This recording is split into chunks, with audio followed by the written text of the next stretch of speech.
Hey everybody, it's Mike Frieder here with On-Call Compliance Solutions, and I'm back with another compliance tip of the week. Today we're talking about DFARS, NIST SP 800-171, and CMMC. Criminal penalties abound in CMMC Self-Attestations, and what you need to know before making a big mistake.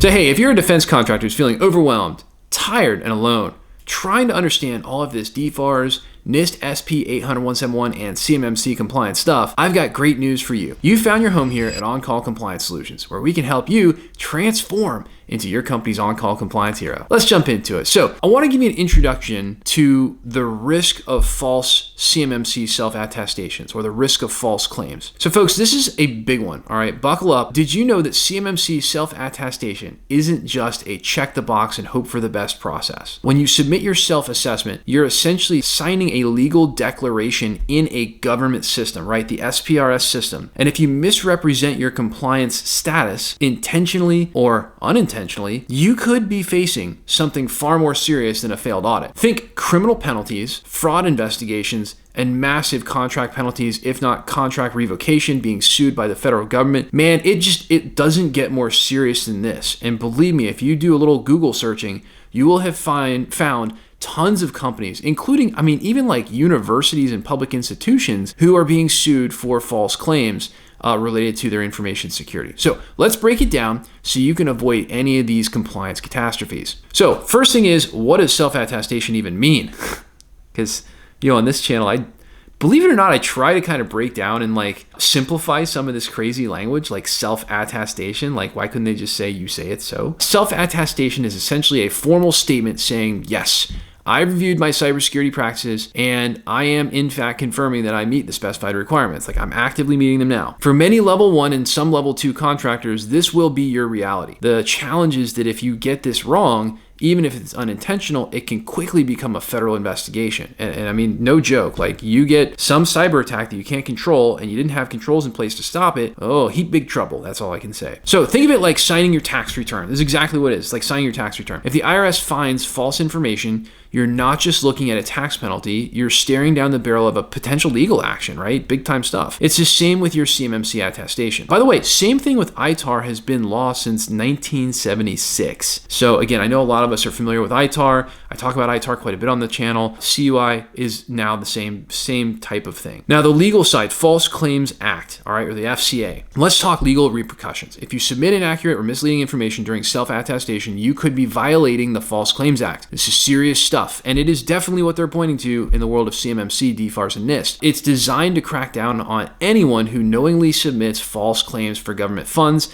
And remember, DoD contracts involve taxpayer dollars. Yeah, not so good when you're on the other end of that. Talking about some penalties under the FCA, which can include fines up to $10,000 per false claim, which they then updated to, it's $13,000 to $18,000, somewhere in that range. It's significant, right? Then they call it treble damages, or triple the cost of the claim. So if you're on $1 million contract, right, and you're been operating under this false pretense of being compliant, then all of a sudden your penalty could be $3 million. And I don't know about you, but I don't think my company could withstand that kind of a penalty, right? Not something you really want to go near. Potential imprisonment for knowing violations. Yikes. This is new, you guys. This didn't exist under DFARS and NIST previously. Potential imprisonment. You go to jail. In short, messing up your self-attestation could cost your business millions of dollars. Even if you're a small business, by the way, I know there's a ton of small business people, even micro businesses with one employee, owner-operator kind of thing. You guys, the federal government doesn't care how big you are.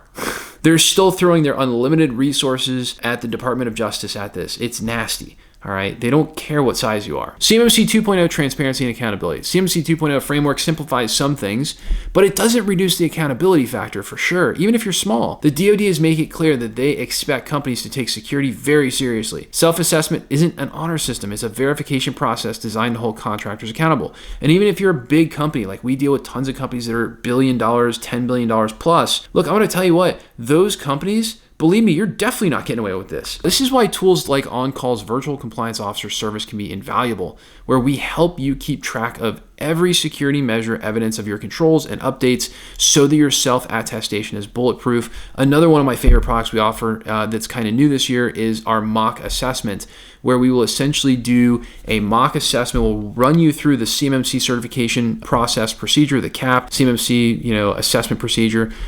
We run you through that. The difference is we're not providing a certification, and so we can actually help and consult with you on what you got wrong and help you fix that. It's huge, and it's much more cost effective than a CMMC certification, which is outrageously expensive. The dangers of assumptions. Now, one of the biggest pitfalls we've seen is when companies assume they're compliant. Maybe your systems haven't been reviewed in months, or you're just guessing when you fill out the forms. Here's the problem. Assumptions get flagged during audits, okay? Believe me, they see something like that, or they see information that doesn't match up from one control to another one. These guys know what to look for. And if the government digs deeper, those assumptions can turn into violations of the law, which is crazy, right? It can slide really fast. So here are some steps to avoid trouble. 1, complete a thorough gap analysis. Duh, right? That's what we do. That's what we do with all of our clients. That's what I would recommend you do. I would really recommend you do it with us. But again, you know what the deal is. All right, don't guess. Never guess. Evaluate where you're compliant and where you have gaps. Obviously, OnCall offers comprehensive gap analysis services that lay it all out for you. Documentation is your lifeline. So one of the things that is so misunderstood between private companies and the way the government does business is the government has a trust but verify mentality, which means everything must be written in writing in a policy, procedure, or documentation of some kind. Documentation is totally your lifeline. The body of evidence is crucial. Your system security plan and SSP, your plan of action and milestones, your POAM, it's got to be rock solid, not vague. But then you got to have all the documentation required. In fact, the CMMC assessment guide explicitly states that the final approved documentation is mandatory. And again, another key thing that a lot of people really miss out on is every single time you see the word define in any one of those 330 assessment objectives, that's a lot, all right? Every time you see the word define, guess what they're looking for? A written policy, okay? So, I'll just tell you, after going through our DIBCAC audit, we more than doubled the number of policies that we are both distributing to clients and also ourselves. It's a significant increase. They want a lot more documentation than you think. Next up is training and awareness. Make sure your team understands their role. Inconsistent answers during an audit interview can tank your entire attestation. Okay, you need to make sure your people actually read these policies and have actually been trained. Otherwise, you're going to look really foolish in any kind of an audit interview, etc. Leverage expert support, you guys. This is a team effort. Don't hesitate to get professional help. Again, we talk a lot about our virtual compliance officer service. We talk a lot about our gap analysis services. Look, this is a big, gnarly thing. All right, we've been doing this for many, many, many years, as you know, here on YouTube. I am really a big advocate. I don't think any company should go through something as important as information security, let alone if you're in the defense industry and it's legally required. I don't think you should go through this alone. I'll just tell you, we have got big time experts at our company that, these are not like your run-of-the-mill tier 2 IT guys. I'll just be honest with you. This is heavy duty stuff, and people with 10, 20, 30 years of experience even, those are the people that we have doing the work. Now, when self-attestation isn't enough, if you're handling sensitive, controlled, and classified information, you may not be able to get by with self-attestation alone.